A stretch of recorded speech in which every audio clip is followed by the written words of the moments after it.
So 2 days ago, Israel launched a bombing campaign dubbed Operation Protective Edge against Gaza that's still ongoing. But despite the horrors on the ground, the mainstream media seems to only be telling one side of the story. Take a look at this.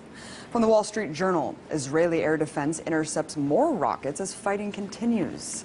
And the LA Times goes on to declare that Palestinian rockets reach farther into Israel. And lastly, the New York Times makes it seem like there's an equal playing field by stating Israel and Hamas simply exchange fire. Well, I guess I really can't expect more from a media apparatus that essentially works as stenographers for the U.S. government. Let's take a listen to what the issue is being framed by the White House. We strongly condemn the continuing rocket fire into Israel and the deliberate targeting of civilians by terrorist organizations in Gaza.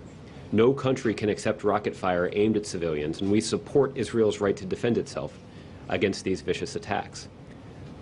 At the same time, we appreciate the call that Prime Minister Netanyahu himself has made publicly to act responsibly. Wait, what? Acting responsibly? I must be in the twilight zone, because to me, the collective punishment of an entire population is the opposite of responsible. So, what's the reality on the ground? Well, just in the last 24 hours, Israeli forces have conducted airstrikes that have struck 160 sites in Gaza, according to the IDF.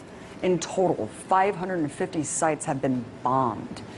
And considering the fact that Gaza is one of the most densely populated places on Earth, with over 1 million inhabitants, any aerial strike conducted in the region almost certainly means civilian deaths.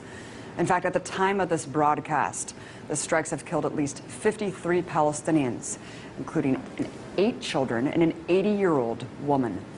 According to the Palestinian Minister of Public Works and Housing, at least 50 homes have been destroyed so far and 1,700 damaged.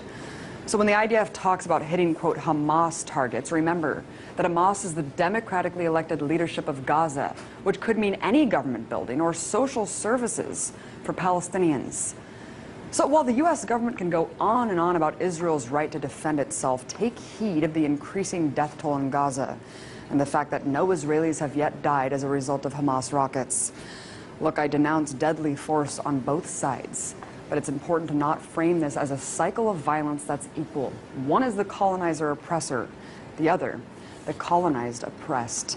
As IDF General's son Miko Piled said just yesterday on the show, there are 2 choices for Palestinians in occupied territories: to completely surrender or resist.